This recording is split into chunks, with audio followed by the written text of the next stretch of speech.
Welcome to I'm in the Loop, a regular feature presented by Speaking of Timmins, where your questions are answered by a senior member of administration at City Hall. This week, our guest is Luc Duval, Director of Public Works and Engineering for the City of Timmins. On this show, Mr. Duval answers questions about potholes, snow removal, and service to rural areas, among other topics. I'm Frank Rock, and this is I'm in the Loop.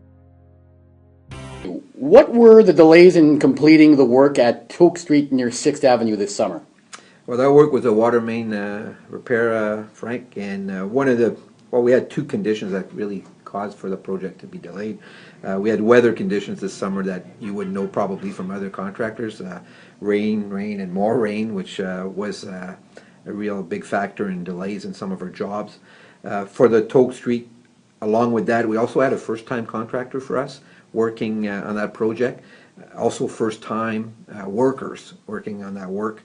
Unfortunately, there was a learning curve there from honoring our standards, performing all the chlorine tests and whatnot.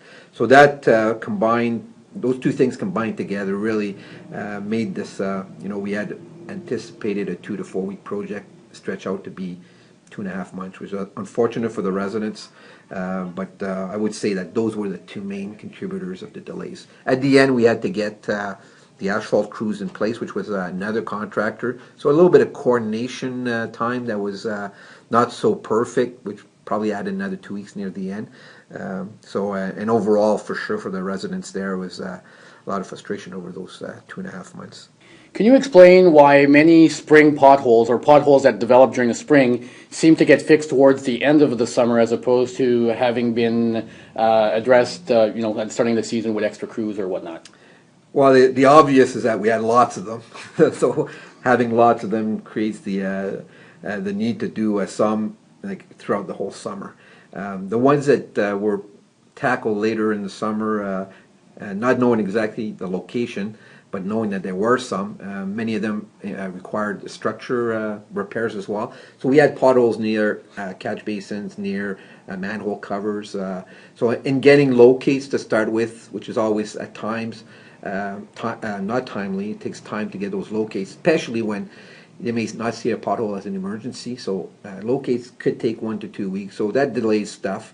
And having to repair structure was probably the predominant factor why you saw some areas where potholes were not repaired in a timely manner, just because we had to, schedule our guys to go from structure to structure. It takes a lot longer, obviously, and the winter was so harsh last year that our winter repair crew that ends up working in the summer on the winter damages basically worked till the end of September on damages that actually occurred during the last winter season, so which is rare. Usually, I'll be honest, the City of Timmins, our Public Works team and Public Utilities team, I'd say by the end of June, lawn repairs that was damaged by graders, potholes, water break that happened in the winter. Usually, end of June, we're done that, and then we end up jumping into our summer activities.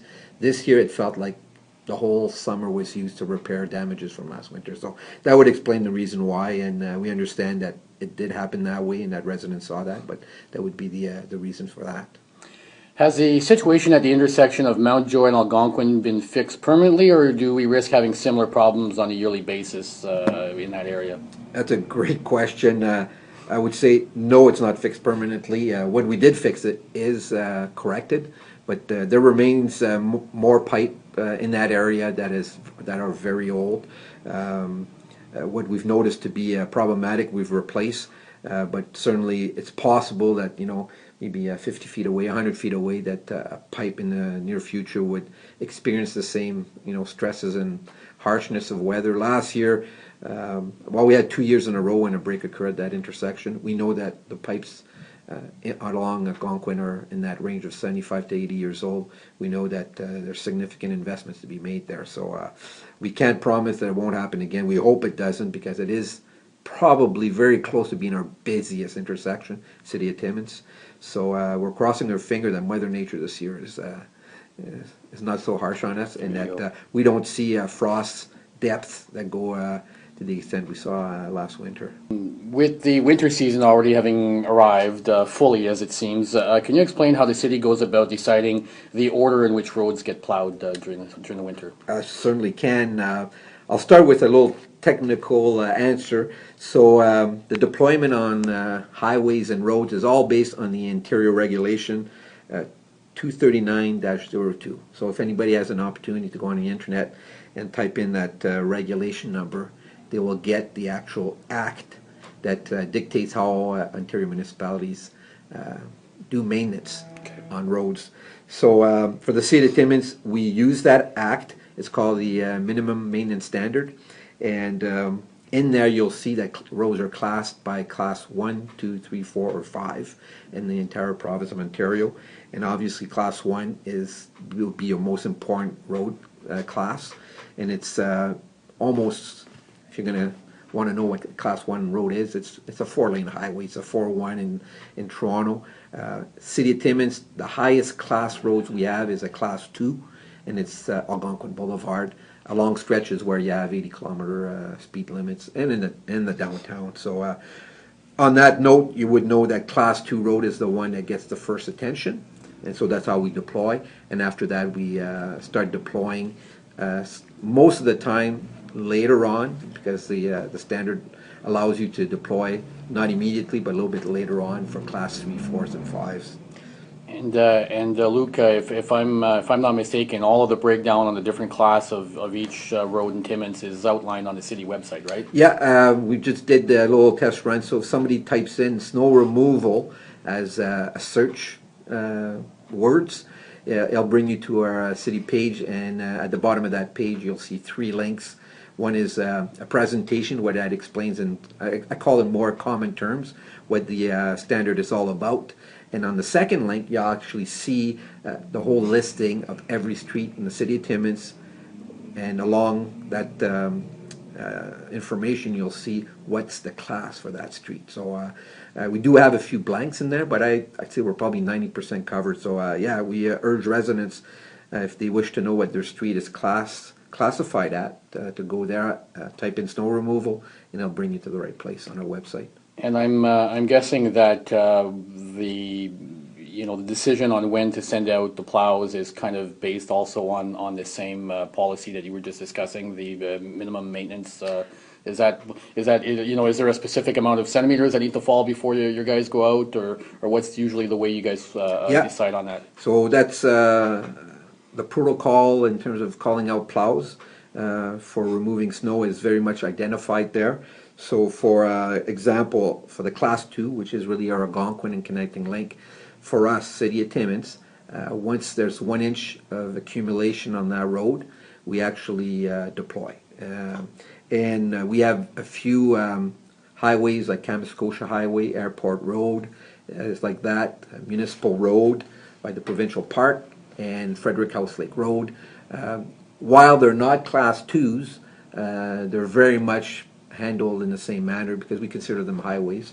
So that's 1 inch, between 1 and 2 inch, you start seeing an activity right away.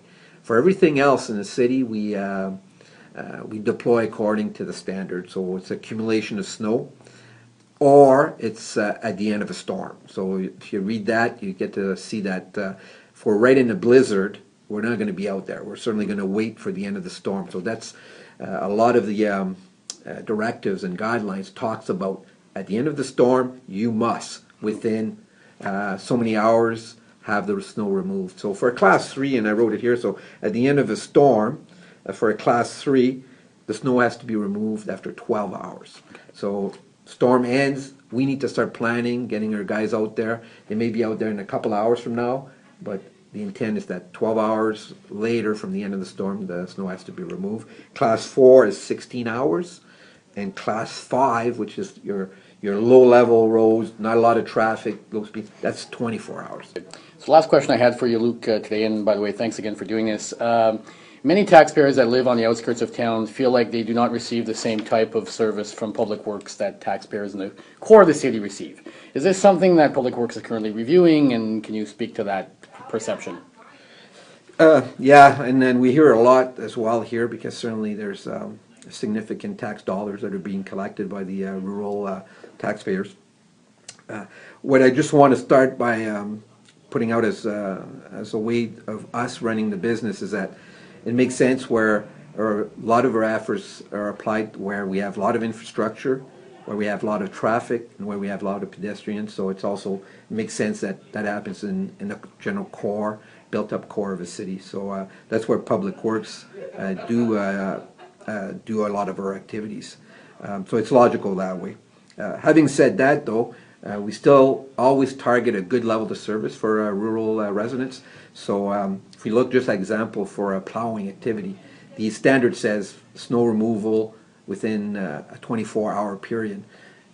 Typically, we have all our roads addressed within 12 to 18 hours. So, we've gone to an extent of making sure that we don't meet the minimum standard, that we do better than the minimum standard. And finally, I'd like to say that when we looked at our new program on garbage collection, which you would know that it's all about collecting bins with an automated arm, well, we deployed that initiative right across the city, including our rural areas.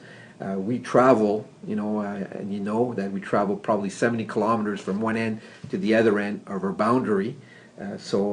Sending our trucks out there, and we do it every week. We don't do it every second week. We're still doing every week. We're collecting garbage and recycling every week. So again, we haven't set the rural residents aside. We've incorporated them in that program. So we do our very best. We understand the situation with regards to that.